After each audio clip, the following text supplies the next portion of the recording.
রাজাকার রাজাকার কইতে কইতে শেষে 18 কোটি মানুষই রাজাকার। মানুষ রাস্তায় নেমে বলল, ভালো কাজ করলে যদি রাজাকার হয় আমি রাজাকার, ভালো কাজ করলে যদি জামাত শিবির হয় আমি জামাত শিবির।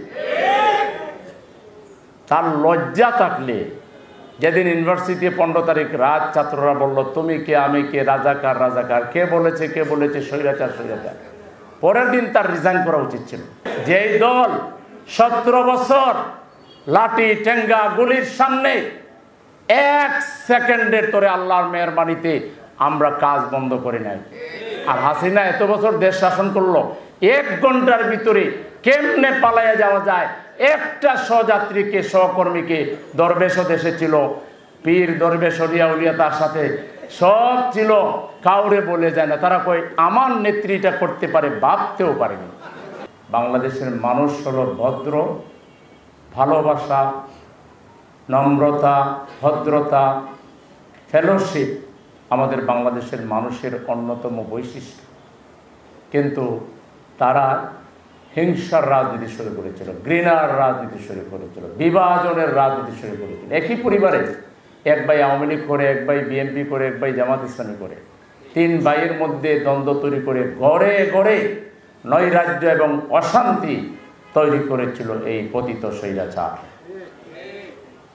নিজেরা রামদা নিয়ে, পিস্তল নিয়ে একজন আরেকজনের মাথা ফাটাইত, খুন করত, খুনের নেশায় মত্ত থাকতো এরা। মদ, নারী আর কোন, এগুলো ছিল তাদের বিশেষ গুণ। একদিকে নিজেরা খুন করতো আর খুনের দায় দিত আর কিছু।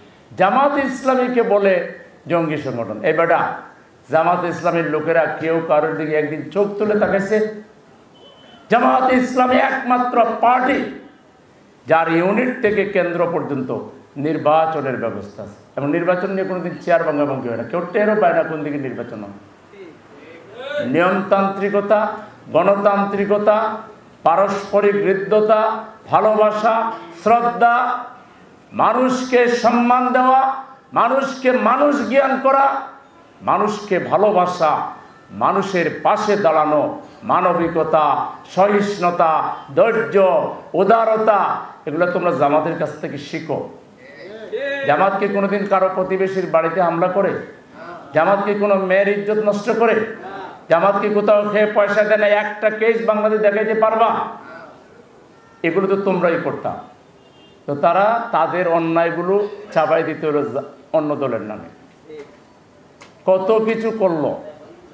বাংলাদেশের শ্রেষ্ঠ রাজনীতিবিদ মাওলানা মতিউর রহমান নিজামী রাহিমাহুল্লাহ দুইটা মন্ত্রণালয় চালিয়েছেন, 1 টাকার দুর্নীতি পাওয়া যায়নি, তাকে ফাঁসি দিয়ে দিল।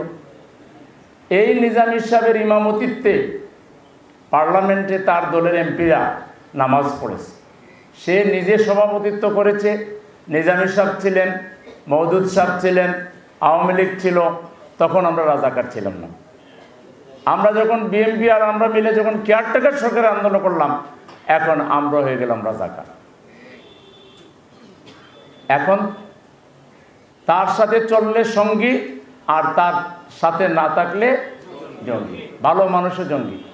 জিয়াউর রহমান হইলেন পাকিস্তানের চর, কাদের সিদ্দিকী হইল রাজাকার। এই সব যখন চোর আর রাজাকার হয়ে যায়, তখন আর জামাতকে যখন কয়, মানুষ বুঝে এটা হলো ভূতের মুখে রাম নাম, এটা বুঝে মানুষ। তারা কোনো ভালো কাজ কেউ করলেই সন্দেহ করতে, এটা জামাত শিবির।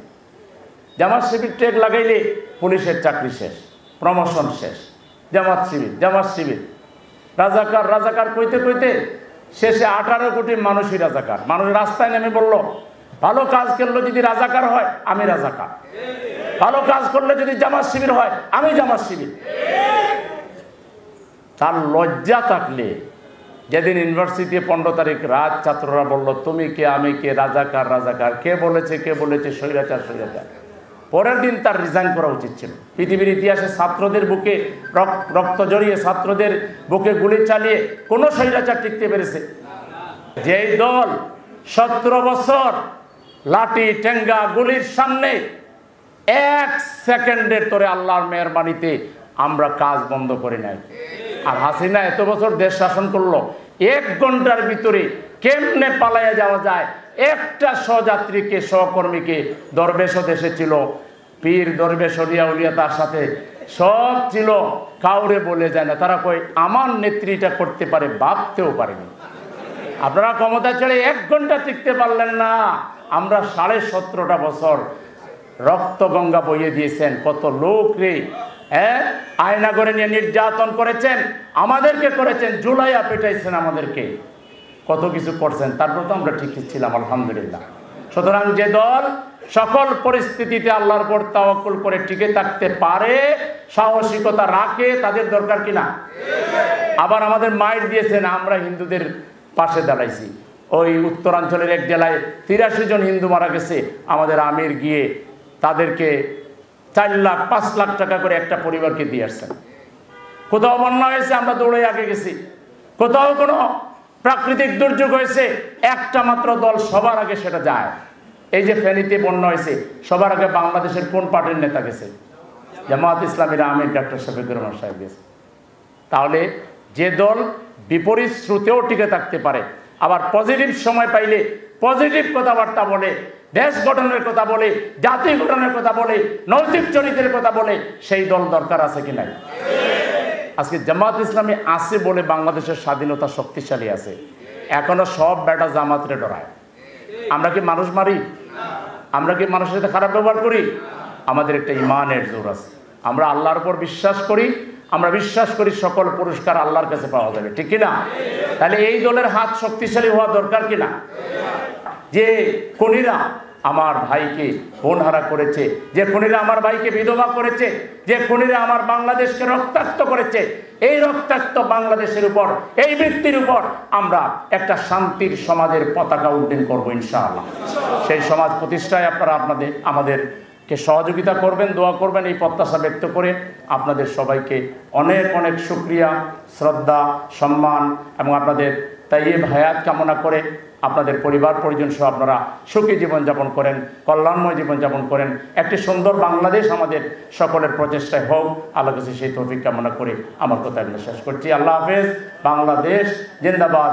বাংলাদেশ জামাত ইসলামী, নবীন জামাত ইসলামী, স্বৈরাচার কর্তৃক নিষিদ্ধ জামাত ইসলামী এখন সার্বজনীন ইন্টারন্যাশনাল সমস্ত রাষ্ট্র এবং দেশের সমর্থন পুষ্ট বাংলাদেশের নবীন সরকার কর্তৃক বৈধ রাজনৈতিক দল বাংলাদেশ জামাত ইসলামী জিন্দাবাদ জিন্দাবাদ। আসসালামু আলাইকুম ওয়া রাহমাতুল্লাহি ওয়া বারাকাতুহু।